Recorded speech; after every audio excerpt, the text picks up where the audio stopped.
Hi cuties, welcome back to my channel. This is Muskan and this is part 2 of my opinions on marriage. If you haven't watched the part 1, I'll link it in description. Feel free to watch it before or after it. So yes, let's start.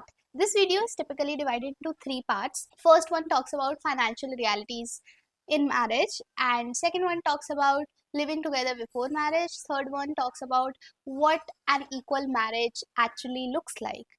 Quick disclaimer, these are my personal opinions, the things I have observed, and also the deep research that I've done around the institution of marriage. So feel free to drop anything you don't agree with, feel free to adopt anything or make your own opinions on that. So yeah, just see this video with a little open mind so that you understand different perspectives as well. Let's start. The first one is financial realities after marriage. So, if you're financially independent, great. But marriage changes the finances as well, and no one really prepares you for that. Even today, in many modern families, financial imbalance isn't about who earns more, it's about who gets to decide and who gets to choose. Marriage for many women still comes with a trade off we never talk about. They get to move cities, they get to adjust their career, they are expected to handle the emotional baggage of the whole family. Your career is adjustable, but his career is essential. Even if both earns the same amount, it's her job that gets scaled down and his job is termed as essential. Modern women aren't just working, they are multitasking unpaid labor. School fees, family gifting, remembering birthdays, remembering the grocery list, planning meals, and the list goes on and on. There's lot more at home to do other than cooking and cleaning. And all that invisible unpaid labor impacts your career really badly. Even if your paycheck looks the same, your career growth actually stops if you do all of this invisible unpaid labor. Even in many modern families, investments are made on husband's name. He manages EMIs and big purchases. She is just consulted, informed, but not considered. And in many cases, the one who controls the money controls the final say. That's not 50-50, that's passive dependence. Financial dependency is still number one reason why women tend to stay in unhappy marriages for so long. Not because they don't have strength or courage, because they lack the safety net. They have no savings, no investment, no backup, no assets, nothing at all. And yes, alimony exists, but it's a survival backup. It can't protect you the way real financial autonomy will. When you plan to have kids, ask yourself, can we really afford a kid? And will I have time to come back to work, or will mom be my complete identity? Childbirth shouldn't end your goals, and motherhood doesn't mean your financial voice and ambition disappears. Only 20% of women in India own properties. 39% of women still need permission to spend their own money. In most urban homes, men are 3x more likely to make investment decisions. This isn't about who earns more, it's about who is in charge.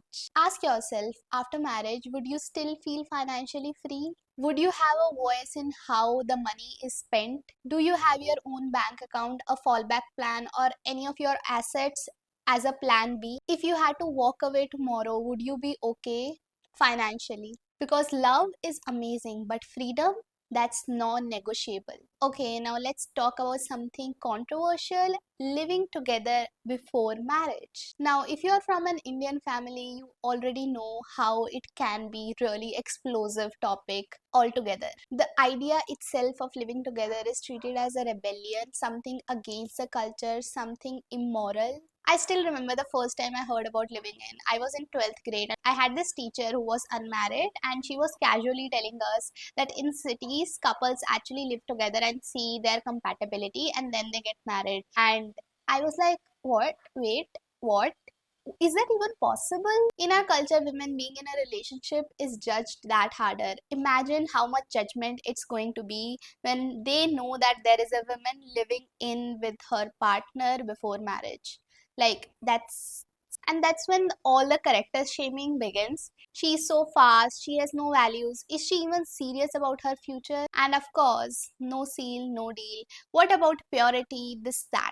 We know, right? Because a woman living in with her partner before marriage is somehow less respectable. I feel living together doesn't really mean you lack values. For a lot of couples, it's about testing compatibility, daily habits, lifestyle, sleep schedule, and everything around it. Emotional intimacy, creating a private space to grow, financial practicality, splitting bills, rent, electricity, everything, and especially in expensive cities. Avoiding surprises, because trust me, a wedding can't make a person a great roommate in one day. Living together shows who they really are when no one is watching. But let's not romanticize living together so much, because it comes with real risk for women. First is slut shaming that we have already talked about. Second is housing discrimination. Landlords really refuse to give houses to unmarried couples, and I have seen this happening a lot. Third, emotional unpaid labor. Okay, this is something that I've also seen. Women are still expected to cook, clean, and do the housework even in a live-in relationship. And I know a woman indirectly who is doing all of this for his boyfriend and his boyfriend's friend. So whenever they come over, she like cooks 20 chapatis and bhindi ki sabji for them, which is insane. And he doesn't even help. They just sit and chill. That's like getting a free house help without even marrying. Anyways, if a living relationship will end, you will get judged a lot. She wasted time, she lived with him and still didn't marry, ha ha, shame, shame, and whatnot. If you want to live in with your partner, just ask yourself, will this make you feel more loved or more anxious? And take your decision accordingly. So, my take on this is living together isn't wrong, but you should have the right reasons to live together, not to prove your worth, not to make him stay, not to get a wife material tag. Do it to know each other better. Do it for love. And never forget, every relationship teaches you something, even if it doesn't last forever. Well, that's a topic for another different video, but yeah.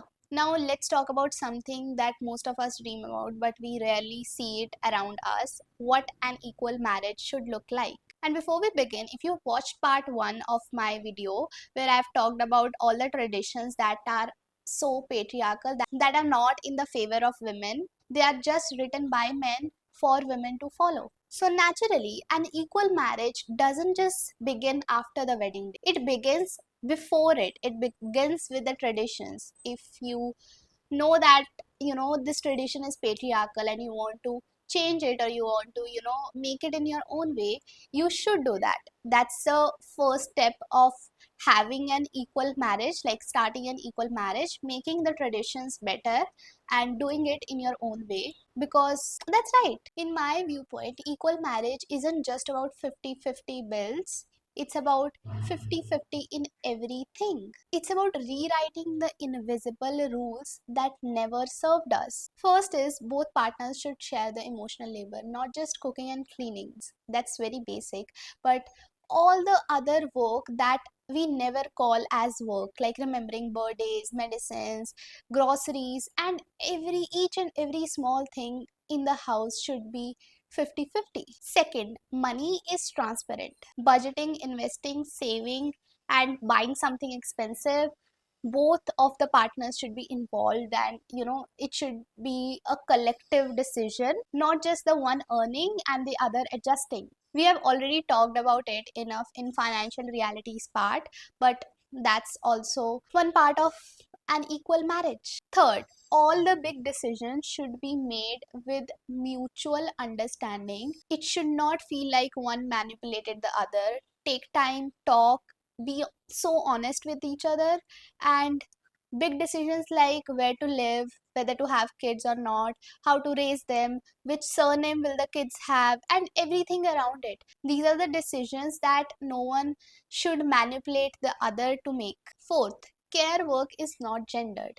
If one is sick, the other can do something. If the other is sick, the one can do something. So it's not always 50-50. It's sometimes 70-30. It's sometimes 30-70. Fifth, personal growth should not be impacted. Your dreams should not get buried under the pressure of marriage. Marriage should hold a space for ambitions of both the partners. According to UN Women India, women in dual income households spend 3x more time in unpaid labor than a man. Only 12% of Indian men see household work as shared responsibilities. And of course, couples who split housework and emotional labor tend to have higher satisfaction and longer marriages. I am already seeing the shift happening. Women are not changing their surnames anymore. The weddings are becoming more equal. I posted a video also regarding this wedding where a couple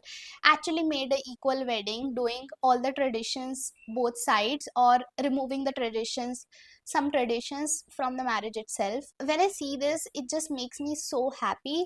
We don't have to endure what our mothers did. These are the generational shifts. These are setting an example to the whole generation. And now I want you to take a moment and reflect that what an equal marriage will look like to you. What contribution, what communication, and what are your deal breakers. It doesn't have to look like mine. It can be completely different. It can be anything and everything you want.